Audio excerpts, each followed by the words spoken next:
Shalom. Ndagira ngo twongere tuganire ku rukundo, turebe igisobanuro cy'urukundo. Ariko mbere yo gutangira, reka turebe ingingo z'ingenzi ziri muri iyi video. Turarebera hamwe urukundo icyo ari cyo. Turebe ubwoko bw'inkundo, igisobanuro cy'urukundo muri Bibiliya, urukundo mu mbuto z'umwuka, urukundo mu muntu, urukundo mu itegeko riruta ayandi, n'akamaro k'urukundo. Urukundo ni iki? Ubushize twize ko urukundo rukora mu mitima y'abantu. Umukuru akunda umuto kuko aba afite ubushobozi nyine bwo kumwitaho, naho undi muto wakunzwe akubaha umukuru, akamwumvira, akamugandukira. Nk'uko aka gashusho kabyerekana, niko n'urukundo twaruha igisobanuro cyarwo. Urukundo ni imbaraga zitagaragara zikoresha umuntu mu kwita ku wundi nta nyungu bwite amusabye. Undi nawe wakunzwe zikamushoboza kwemera, kumvira no kuganduka adashidikanyije. Urukundo rwita ku bantu kuko gukunda ni ibikorwa byiza ugirira abandi.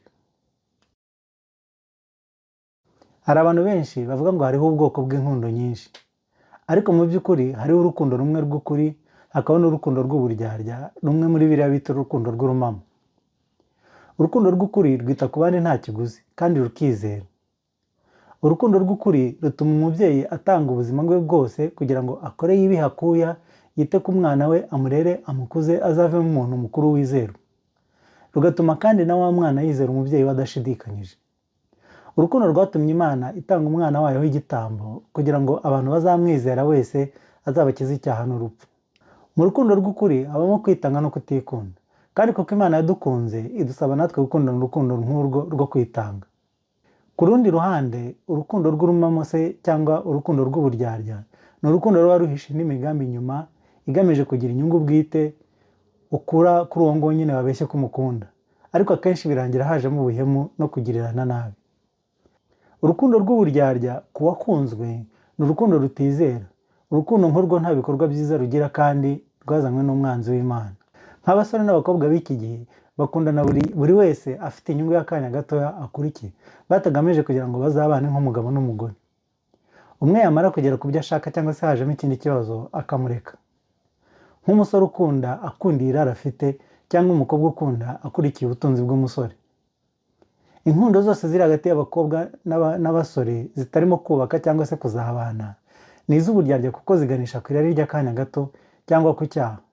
Ibi ni inyungu bwite baba bakurikiye, ntabwo ari urukundo rw'ukuri. Muri iki gihe turimo, urukundo rw'ukuri rwarakonje. Ubu ni urukundo rw'uburyarya nirwo rugezweho, kubera ko isi yarahindutse iba mbi, yuzuyemo ibibi. Abantu barikunda bikabije. Muri Bibiliya batubwira ko urukundo ruva ku Mana kandi Imana ari urukundo. Muri Yohana 1:4-8. Bakongera bakatubwira ngo Imana ni umwuka. Muri Yohana 4:24. Kandi umwuka w'Imana uba mu bantu ukabahuza n'Imana kandi ugatuma bakundana. Hano dushobora kongera tukavanamo ikindi gisobanuro gishyashya cy'urukundo. Urukundo ni umwuka uva ku Mana. Mvuze ko ari umwuka uva ku Mana kubera ko Imana ni urukundo kandi Imana ni umwuka. So urukundo ni umwuka uva ku Mana utuma umuntu akunda undi, akamwitaho nta nyungu bwite agamije. Uwakunzwe nawe akizera umukunze, akaganduka, akamwumvira adashidikanyije. Mu gitabo cy'Abakorinto ba mbere 13:4-7 tuhasanga igisobanuro cy'urukundo, ari nayo mico y'urukundo nyine. Ngo urukundo rurihangana rukagira neza.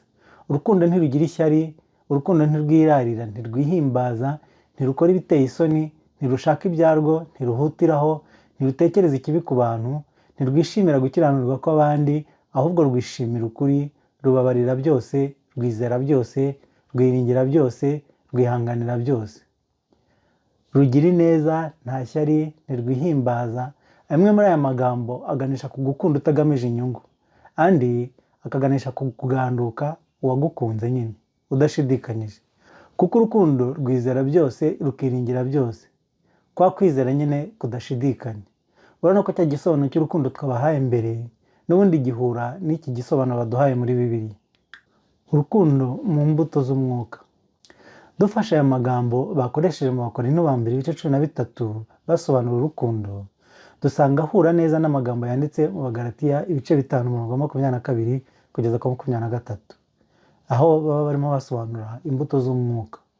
ngo ariko imbuto z'umwuka ni urukundo, ni ibyishimo, ni amahoro, no kwihangana, no kugira neza, n'ingeso nziza, no gukiranuka, no kugwa neza, no kwirinda. Ibimeze bityo nta mategeko abihana. Harimo kugira neza, kwihangana, gukiranuka, ingeso nziza, kwita ku bandi utagamije inyungu mbese. Noneho hakabamo no kwizera rero ukaganduka. Urabona ko biragenda bikari n'ubundi bigahura na cya gisobanuro cy'urukundo twatanze. Ntiwabasha gukunda udafite umwuka w'Imana, kandi siko abantu bose bamufite, keretse bamwe Yesu yawuhaye nyine nibo bashaka gukunda. Yesu niwe wabitubwiye ngo ntabwo ari abantu bose bamufite. Udafite umwuka w'Imana akundana urukundo rw'uburyarya rw'urumamo, rumwe nyine ruharanira inyungu bwite.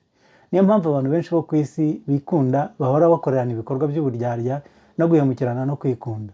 Nta rukundo rw'ukuri bagira. Urukundo mu bumuntu.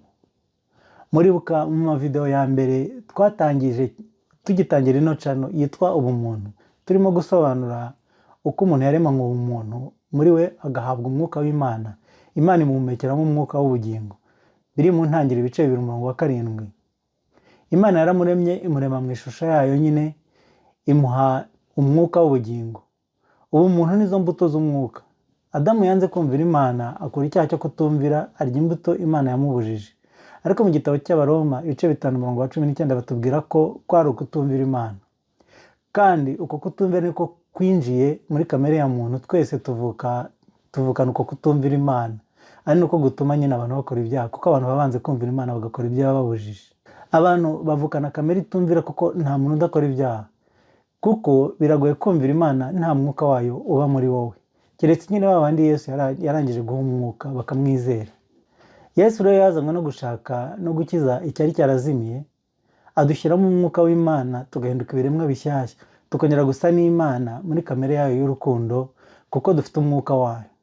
Bityo tukaba abana b'Imana b'ukuri bumvira kandi bagandukira Imana, banakundana bakunda n'abaturanyi babo nk'uko nyine bikunda. Bivuze ko baba bakunda urukundo rutarimo inyungu bwite, kandi urukundo ari rwo rukundo nyine rw'ukuri, akaba ari naryo tegeko riruta ayandi. Mu itegeko riruta ayandi, Yesu ati, ukundisha Uwiteka Imana yawe umutima wawe wose, n'ubugingo bwawe bwose, n'ubwenge bwawe bwose. Ati n'irya kabiri rihwanye naryo rigira riti, ukunde mugenzi wawe nk'uko wikunda. Gukunda Imana n'umutima wose, n'ubwenge n'imbaraga zose, no kugandukira Imana, bisa nko kugandukira nyine uwukuruta wa wundi ugukunda. Naho gukunda mugenzi wawe nk'uko wikunda, ni ugukunda umuntu ukamwitaho nta nyungu utegereje. Imana hano irimo iratwigisha nyine gukunda nk'uko ikunda. Ni ukuvuga ngo wa muntu umukunda urukundo ruzira uburyarya, urukundo rw'ibikorwa rutari urukundo rw'urumamo rw'amagambo gusa. Akamaro k'urukundo ni uko urukundo ruhuza abantu bakaba umwe. Urukundo rwubaka ubumwe, urukundo rwubaka imiryango, urukundo rwubaka igihugu ndetse n'ubwami, kuko abantu baba bashyize hamwe kubera nyine urukundo. Kandi kubera ko Imana iri kubaka ubwami bugizwe n'abantu nk'umuryango mugari wayo, nta kindi gihuza abantu atari urukundo, kuko nirwo rubagira umwe. Kandi twabonye ko Imana ari urukundo. Kubura urukundo bibuza abantu kugera muri bwa bwami, kandi ni nacyo Satani agambiriye kubuza abantu kububamo. Niyo mpamvu dukoresha ibyaha akatwangishanya hagati yacu. Icyaha ni ukutumvira Imana no gukunda mugenzi wawe. Ubona ko rero Bibiliya isobanutse kandi yigisha umuntu ukuri, akamenya gukundana n'uko yabyitwaramo. Ndakwinginze rero ngo ugire urukundo rw'ukuri, urukundo ruzira uburyarya. Ariko ntiwabasha kurugira udafite umwuka w'Imana utangwa n'agakiza kava mu kwizera Yesu Kristo. Akira umwami Yesu, wemere agukize, aguha imbaraga z'umwuka, nibwo uzabasha kureka ibyaha, ugakunda Imana, ukayigandukira, ndetse ukabasha gukunda abandi nta buryarya burimo. Dufashe rero gusangiza iyi nkuru, kora share ukande na hano kuri like. Niba kandi hari ikibazo ufite, hari ibyo udasobanukiye mu ijambo ry'Imana, tubaze hano hasi muri comment, cyangwa unyandikire, nimero yanjye iri hano kuri channel.